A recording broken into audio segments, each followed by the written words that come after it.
Je suis en Italie du Nord, entre Trieste et Venise, exactement à San Giorgio di Nogaro, une localité que les passionnés de navigation de plaisance connaissent sûrement, car c'est ici que se trouve l'un des centres de Cranchi, avec ses hangars où les bateaux sont peaufinés, ses quais et son centre d'essai Italo Monzino, ouvert 365 jours par an.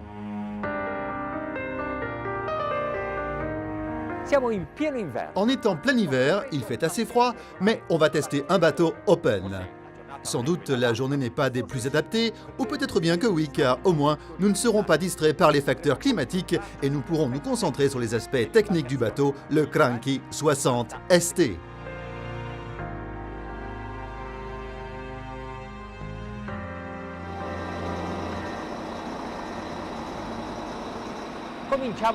Commençons par les moteurs. Il y a deux D11 Volvo Penta de presque 11 000 cm3 chacun. On les entend bien, mais lorsque l'on referme la salle des machines,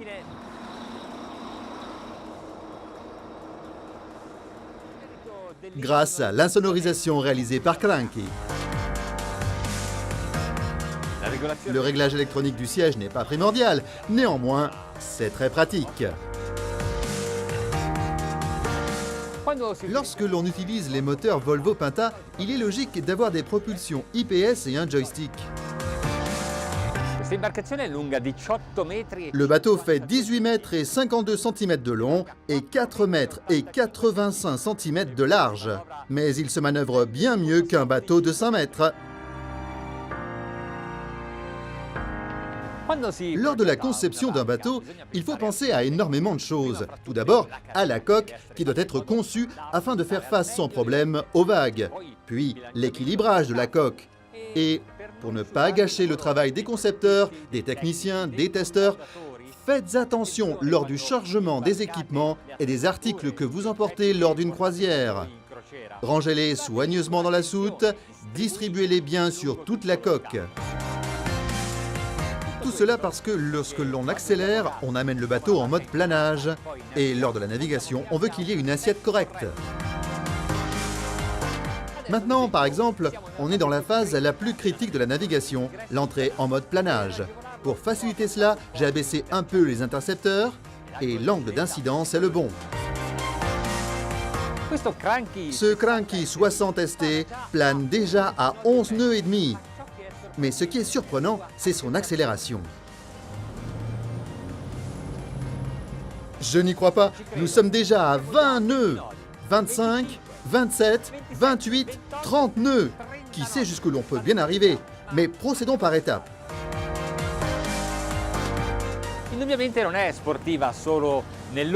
Sans aucun doute, ce bateau n'est pas seulement sportif au niveau de son look, mais aussi au niveau de ses prestations.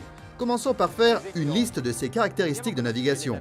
Par exemple, voyons ce qui se passe en naviguant à 25 nœuds. Les intercepteurs agissent comme des trim tabs, mais ils sont beaucoup plus efficaces. Ceux-là, en particulier de chez Humphrey, ont une lame très large et donc pour les contrôler, il suffit juste d'appuyer sur un bouton, puis attendre pendant quelques instants pour comprendre les réactions du bateau. Si vous avez envie de jouer avec cet outil, avec ce système, vous pouvez régler votre vitesse et aussi votre consommation pour obtenir une économie de carburant maximale. Comme en ce moment, 6 litres par 1000 à 25 nœuds. Sur ce modèle, nous avons deux moteurs des 11 Volvo Penta de 11 000 cm3 chacun pour une puissance que vous pouvez choisir à partir de 625, 670 ou 725 chevaux. Là, on est au maximum, ce qui correspond à un total de 1450 chevaux. Ces unités turbo-diesel ont une courbe de couple très plate et très élevée, entre 1600 et 2100 tours. Et voyons voir ce qui se passe juste en naviguant à 2100 tours minute. 27 nœuds et demi, c'est une excellente vitesse de croisière. C'est génial d'être en mesure d'utiliser un bateau comme celui-ci, même hors saison. Vous n'y avez jamais pensé?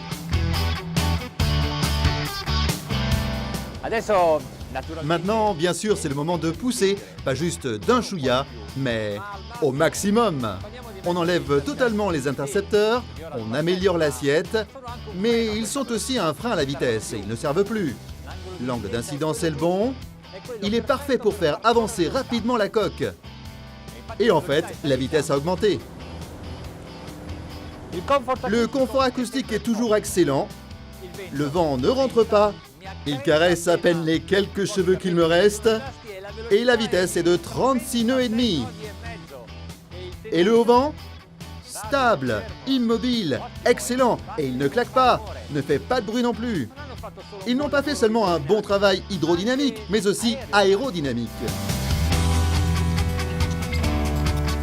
Gigi, t'es prêt? Oui, parce que maintenant, je prends un virage. Rapidement, brusquement, comme un éclair. Quel contrôle! Et dans un bateau, c'est vraiment ce que je recherche. Et même s'il fait 60 pieds, il est facile à manœuvrer. La phase dynamique est terminée. Maintenant, on va regarder le pont supérieur et puis l'intérieur.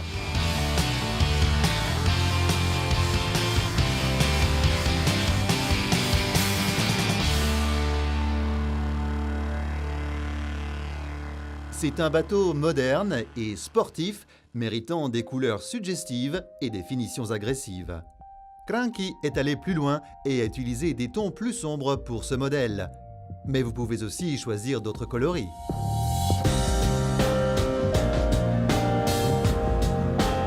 Toutes les zones du pont supérieur sont confortables parce qu'elles sont spacieuses. En bref, c'est un 60 pieds et on doit y être absolument à l'aise.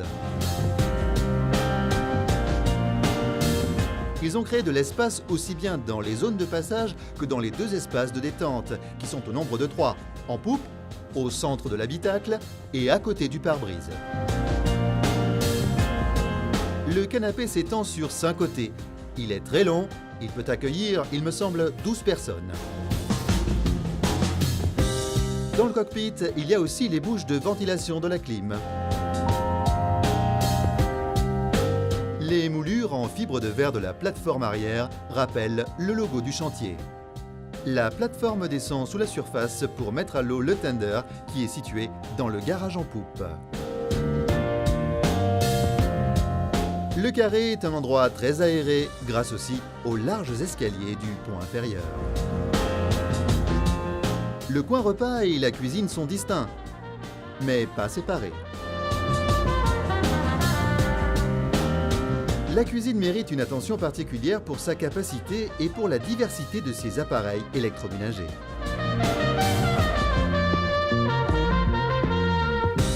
Sur le pont inférieur, il y a 3 cabines avec 2 salles de bain.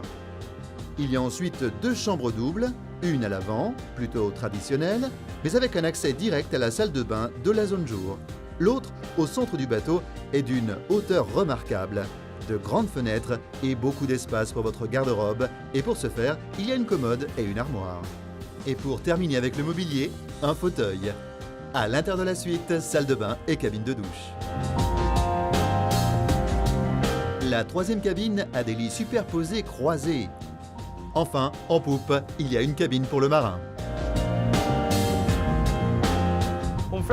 Un flybridge vous permet de disposer d'une terrasse en plus, un hardtop à un pont principal complètement protégé.